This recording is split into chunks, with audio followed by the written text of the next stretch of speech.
नमस्कार। कक्षा तृतीय, विषय हिंदी, अध्याय 14, भाग 2, प्रकरण अब तक बहुत बह चुका पानी। यानी कल अपने इस कविता को पढ़ा था। अब तक बहुत बह चुका पानी, यानी अपने इस कविता के माध्यम से हमें कौवा और लोमड़ी की एक कहानी के माध्यम से हमें समझाया गया है। तो आगे क्या कहता है देखो।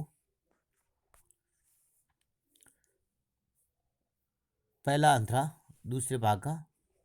बैठा था वह इसी डाली पर, बैठे हो अब तुम जिस पर, मेरे कहने पर गाता था उसने अपना गाना स्वर भर। कौवे भैया तुम भी अपना मीठा राग चुनाओ मुझको, अपने दादा नाना जैसी अपनी कला दिखाओ मुझको। यानी लोमड़ी कौवे को कह रही थी, पहले तो अपनी बात सुनाई, फिर वह दूसरी उनकी बात सुना रहा है। तो कौवा भैया बोलता है,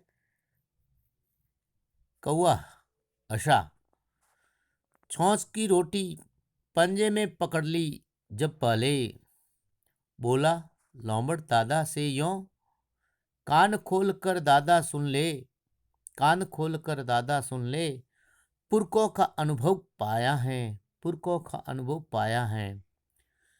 क्यों दोहराऊं वह नादानी, क्यों दोहराऊं वह नादानी, अब न तुम्हारी दाल गलेगी, अब न तुम्हारी दाल गलेगी।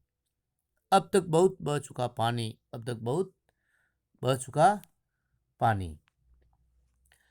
बैठा था वह इसी डाल पर, बैठा था वह इसी डाल पर, बैठे हो अब तुम जिस पर, मेरे कहने पर गाया था, मेरे कहने पर गाया था उसने अपना गाना स्वर पर, उसने अपना गाना स्वर पर।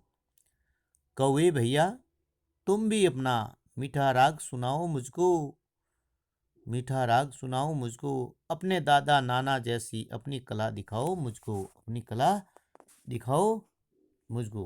यानी इसका भावार्थ कवि क्या कहना चाहता है।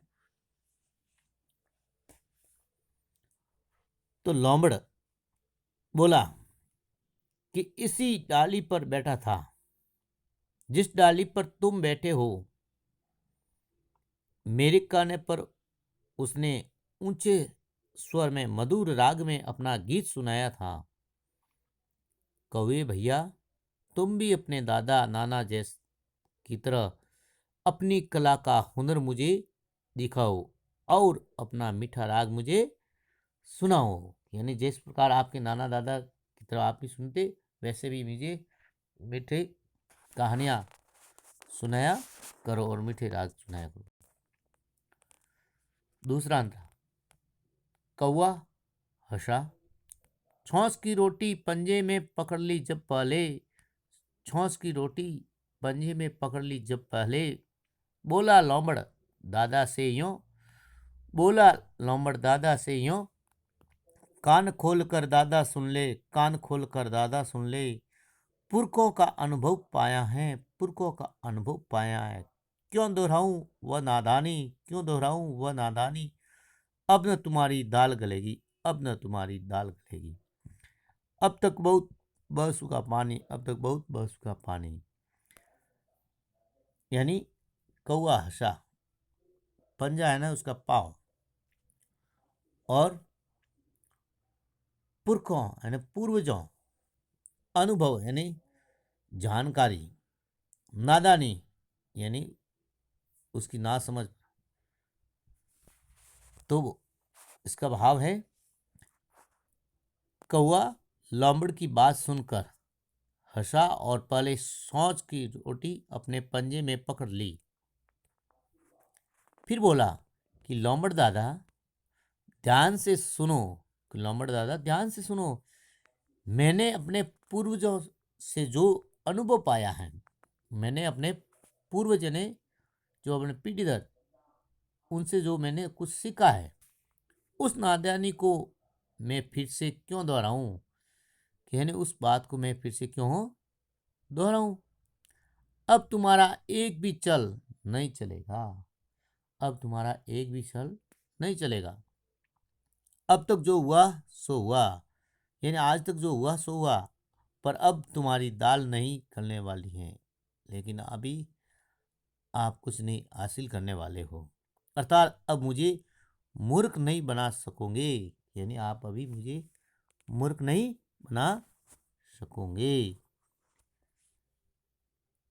कठिन शब्दार्थ, स्वर भर, ऊंची आवाज, मीठा राग, मधुर संगीत, गीत, कला, हुनर, पंजे, पैर, कान खोलकर ध्यान से, पुरखों, पूर्वजों, दोहराऊं, वापस वही करूं, नादानी, ना समझी। बोध प्रश्न एक, गाना गाने के लिए किसने कहा? बताइए आप में से। हाँ, बहुत अच्छा। प्रश्न दो, कौवे ने कुछ बोलने से पहले रोटी किसने पकड़ी? किस में पकड़ी? हाँ, पंजे में पकड़ी। प्रश्न तीन, कौवे ने किससे अनुभव पाया था? हाँ, पूर्वजों से अनुभव पाया था। अच्छा। प्रश्न चार, रोटी लेकर कौन आया था? बताओ। हाँ, आप बताइए। हाँ, रोटी लेकर कौवा आया था। गृह कार्य प्रश्न क्रमांक एक, कौवे के दादा नाना ने कौन सी कला दिखाई थी? प्रश्न दो, लोमड़ कौवे से गीत क्यों चुनना चाहता था? प्रश्न तीन, लोमड़ और कौवे में से कौन चालाक निकला, कैसे? प्रश्न चार, अब तक बहुत बह चुका पानी का क्या आशय है? अच्छा, बहुत अच्छा। हाँ, बोध प्रश्न गृह कार्य अपनी उत्तर पुस्तिका में सुंदरता से करना है।